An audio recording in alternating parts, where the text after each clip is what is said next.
Firing में मुसलमान नहीं मारे गए, लेकिन दंगों में तो मुसलमान मारे गए ना। देखिए स्मिता जी, एक बात आप समझ कर चलिए, जिस तरह से 60 लोगों को जिंदा जला दिया था, उसका समाज में आक्रोश था। और जब तक दंगे नहीं हुए तब तक किसी ने इसका क्रिटिसिज्म भी नहीं किया, accept Bharatiya Janata party. Congress party का एक भी स्टेटमेंट, पार्लियामेंट चल रही थी उस दिन, किसी ने दुख भी व्यक्त नहीं किया कि 60 लोगों को जिंदा जलाने की घटना का आप भर्त्सना भी नहीं करोगे, निंदा भी नहीं करोगे। इतनी बड़ी वोट बैंक पॉलिटिक्स होगी। आज सुप्रीम कोर्ट ने यह भी कह दिया कि जाकिया जाफरी किसी और के निर्देशन पर काम करती थी। कई सारे विक्टिम्स का एफिडेविट एनजीओ ने साइन कर दिए, विक्टिम को मालूम ही नहीं है।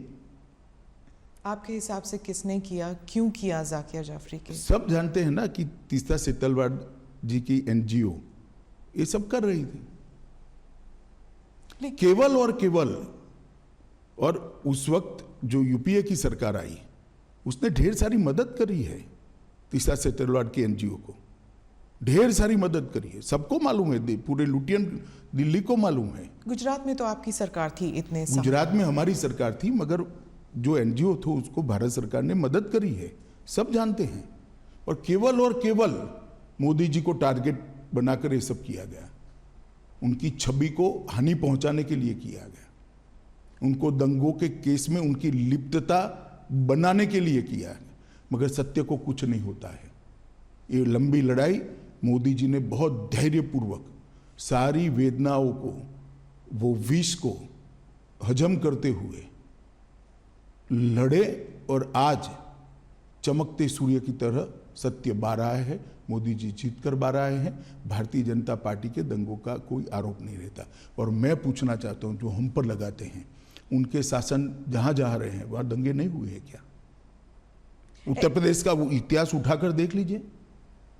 पर कभी लेबल नहीं लगा किसी पर। लेबल लगाया नहीं आप लोगों ने, लेबल हमने थोड़ी ना लगाया है, लेबल फैक्ट के आधार पर थोड़ी ना लगा है। आप भी नहीं लगा पाए एज अ पॉलिटिकल पार्टी? हम करते ही नहीं, हम करना भी नहीं चाहते। हम क्यों किसी पर लगाए लेबल? दंगों का पॉलिटिकल उपयोग करना ही नहीं चाहिए। गुजरात में जब भी इन्वेस्टमेंट समिट होता था, हर अखबारों में दंगों पर आर्टिकल आ जाते थे। 10 साल तक, 12 साल तक कंटिन्यूअस आए। मोदी जी जब भी विदेश जाते थे, उनको एम्ब्रेस करने के लिए विदेश के अखबारों में आर्टिकल छपाए गए। एक व्यक्ति को परेशान करने के लिए कैसा हो सकता है? मुझे तो लगता है आप जैसे व्यक्तियों ने थीसिस लिखना चाहिए कि विसिएट कैंपेन कैसा होता है। ये कैंपेन चलाने वालों से सीखिए। तो इसलिए सुप्रीम कोर्ट का ये वर्डिक्ट इतना अहम क्यों है पार्टी के लिए और मोदी जी के लिए? मतलब आप जब इतिहास लिखेंगे आपकी पार्टी के लिए, तो 20 साल बाद, क्योंकि आज का जो युवा है वो तो जानता भी नहीं शायद 2002 में हुआ क्या, क्योंकि ये 20 साल पुरानी बात है। तो आज के युवा जब ये देखेंगे तो उस दिन क्या हुआ, उन 3 दिनों में क्या हुआ? क्या आपको अब कोई रिग्रेट्स हैं? और अब आप क्या देखते हैं इस सुप्रीम कोर्ट के वर्डिक्ट को? पहले एक बात समझ लीजिए, आज का युवा नहीं जानता है ऐसा आप कह सकते हो। इतिहास हजारों साल जिंदा रहता है, और झूठे आरोप जो होते हैं उसका निरसन न्यायालय के माध्यम से होना बहुत जरूरी है। और इसलिए लंबी लड़ाई, 18-19 साल लंबी लड़ाई मोदी जी भी लड़े हैं और सत्य ढूंढने वाले लोग भी लड़े हैं, और आज विजयी होकर बाहर आए।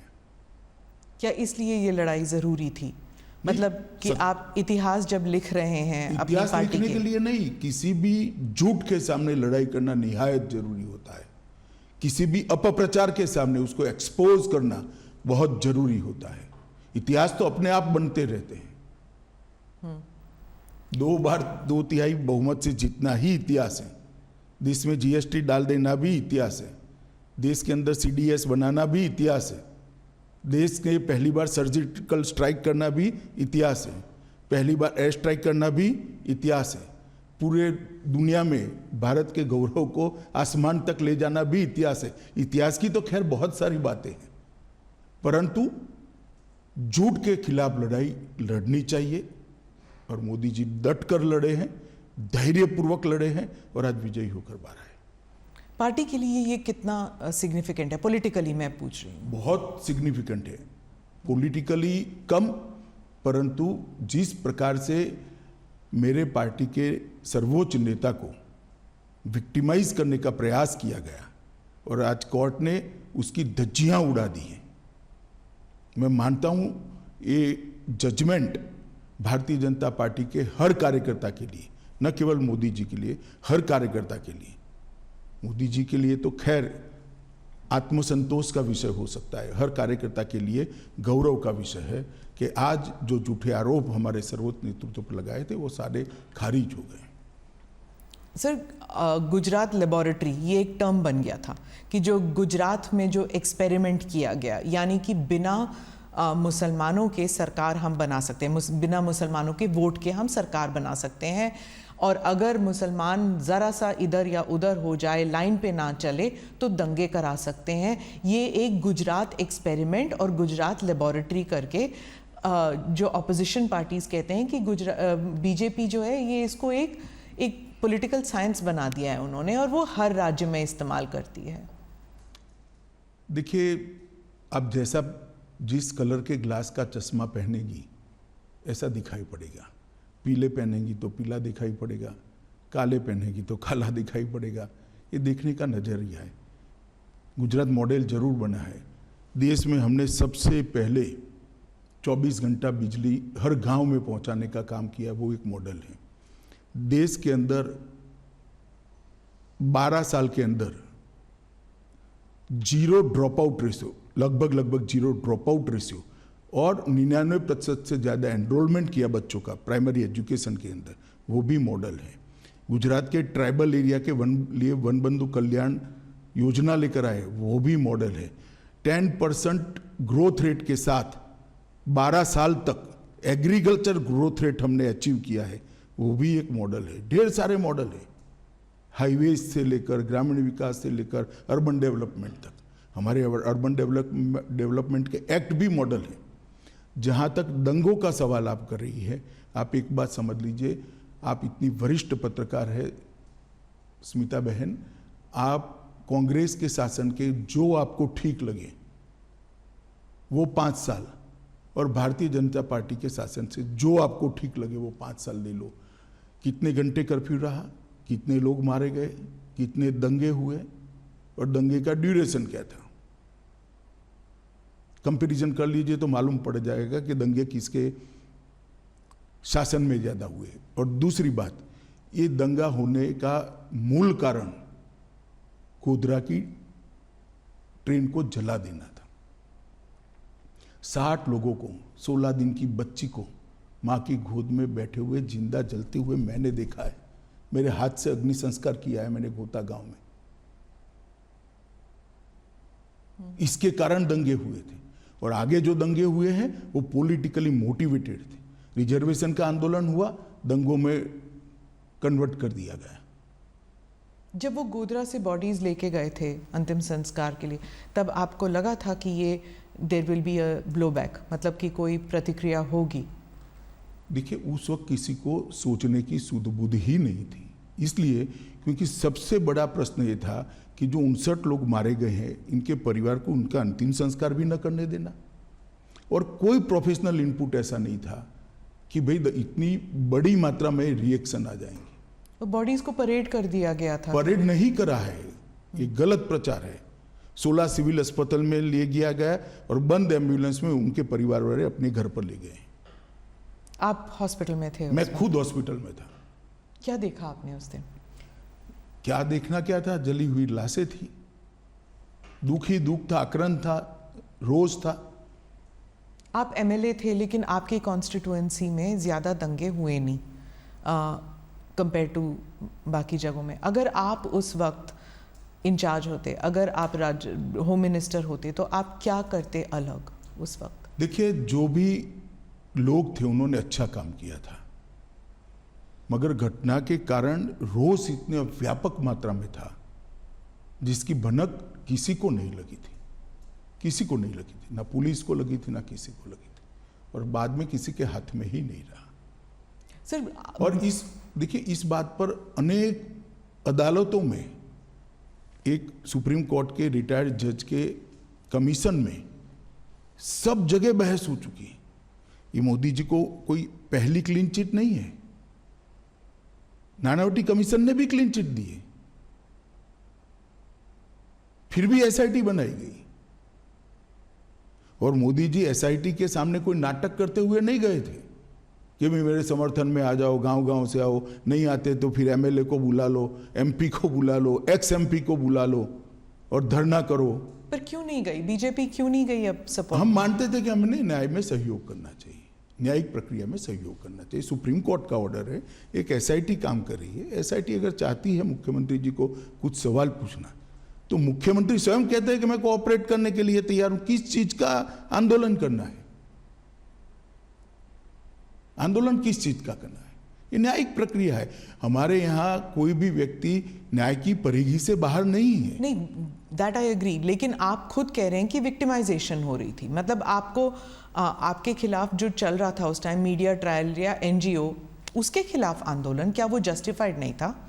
देखिए, ट्रायल के खिलाफ, कोई भी न्यायिक प्रक्रिया के खिलाफ आंदोलन जस्टिफाइड नहीं होता है, क्योंकि हमारा व्यू था वो व्यू सही तभी माना जाएगा जब न्याय की अदालत उस पर थप्पा मारी। मुझे जेल में डाल दिया तो मैं तो कहता ही था मैं निर्दोष था, परंतु जब न्याय की अदालत ने कहा कि मुझ पर गलत केस किया गया, मुझे फंसाने के लिए पॉलिटिकली मोटिवेटेड साजिश थी सीबीआई की, तब इस पर थप्पा लगता है। मेरे कहने से कुछ नहीं होता। उस वक्त लगा आपको कि पार्टी आपके साथ नहीं है? जरा भी नहीं लगा, पार्टी मेरे साथ ही थी। और आपको उस वक्त लगा कि ये पॉलिटिकल वेंडेटा है कि आपको जेल में डाल दिया? मैं तो भाग्य मानता हूं। क्यों? मैं भाग्य में मानता हूं, और मेरा तो जिन्होंने भी किया भला ही किया है। तो ये आप समझते हैं कि आपकी भलाई में हुआ? कैसे? नहीं, जो हुआ भले के लिए हुआ, बाद में परिणाम अच्छे आए। आपको क्या लगा उस वक्त जब आप जेल में थे? तो कुछ नहीं लगता था। मैं लड़ाई लड़ने का निर्णय आपको पता था कि आप बाहर निर्दोष निकल जी, आज के इंटरव्यू का विषय मेरा केस नहीं है। आज के इंटरव्यू का विषय एक इतने बड़े पोटेंशियल लीडर पर, एक राज्य के मुख्यमंत्री पर। आप दोनों साथ थे सर, इसलिए मैं पूछ रही हूँ। 20 साल से आप दोनों एक साथ हैं, गुजरात से लेकर यहाँ तक, दिल्ली तक आना। आप दोनों लोग का... मोदी जी के साथ है 25-25 साल से, 40-40 साल से। इस केस में नहीं, केस में नहीं, भारतीय जनता पार्टी के कार्यकर्ता है नाते। पर ये राइट्स को लेकर जब भी किसी को सोचा जाता है, किसी के बारे में सोचा जाता है, आप दोनों के बारे में, हालांकि आप उस वक्त सिर्फ एक एमएलए थे, लेकिन इस लड़ाई में आप उनके साथ थे हमेशा। नहीं, तो लड़ाई मुझे लड़नी है, क्योंकि ये सत्य की लड़ाई है। मेरी पार्टी पर आरोप लगे, मेरे नेता पर आरोप लगे, मैं क्यों नहीं लड़ूंगा? पर ऑपोजिशन हमेशा कहती है कि दंगे आप करने देते हैं, जब तक लोग डेथ टोल नहीं हो जाता तब तक आप दंगे करने देते, क्योंकि इससे पॉलिटिकल फायदा होता है, पोलराइजेशन। बहन, आप भी वही कर रही हो जो 2003 में मीडिया ने किया था। आपके पास इतनी बड़ी टीम है। भारतीय जनता पार्टी की कोई कम राज्यों में सरकार रही नहीं है। जहाँ जहाँ हमारी सरकार है, वहाँ पहले कांग्रेस की भी सरकार थी, सपा की भी थी, बसपा की भी थी, तृणमूल कांग्रेस और कम्युनिस्टों की भी है।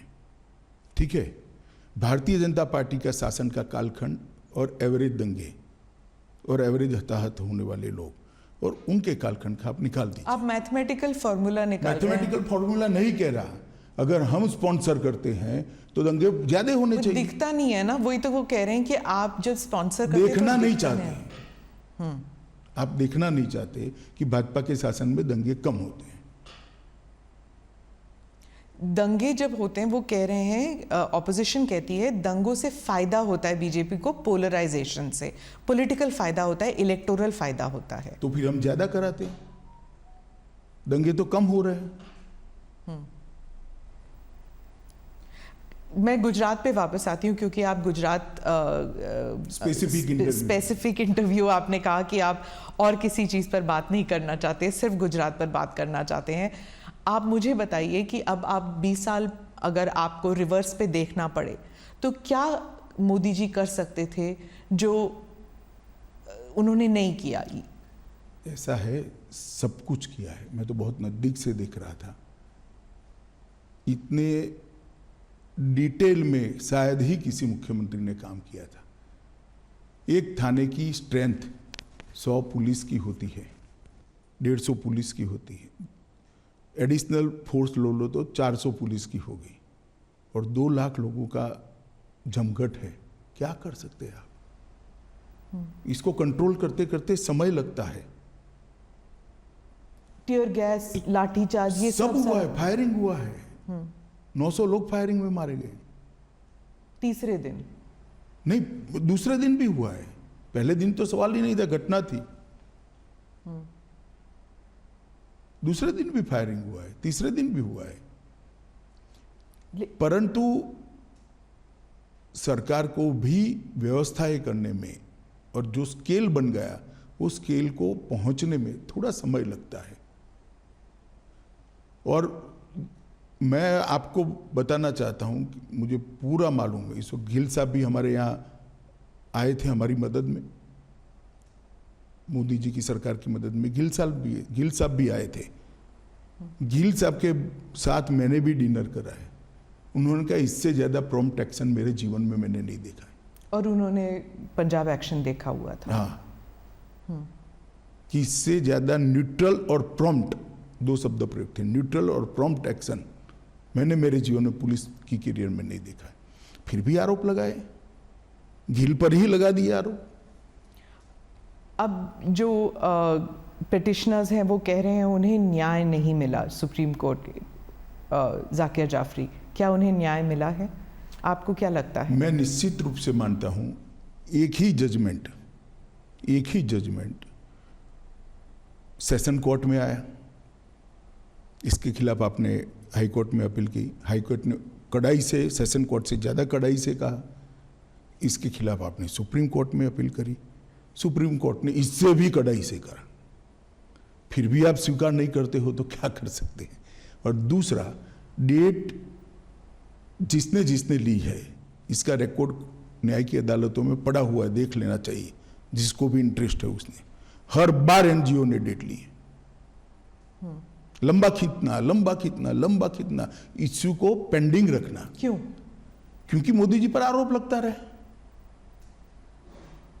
तो जस्टिस वो नहीं चाहते थे, वो पॉलिटिकल वेंडेटा चाहते थे, क्या ये कह रहे हैं आप? पॉलिटिकल गेन चाहते थे। मैं जाकिया जी की बात नहीं कर रहा, जो एनजीओ साथ में लगे थे, जो पॉलिटिकल पार्टियां एनजीओ को फंडिंग कर रही थी, और जो मीडिया के ग्रुप एनजीओ को प्रसिद्धि दे रहे थे, वो लोग।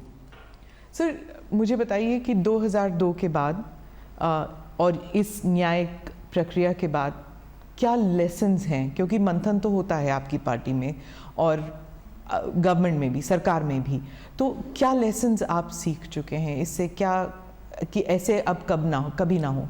ढेर सारे सुझाव आए हैं। वो सारे सुझाव, मैं ही गृह मंत्री था, मोदी जी ही मुख्यमंत्री थे।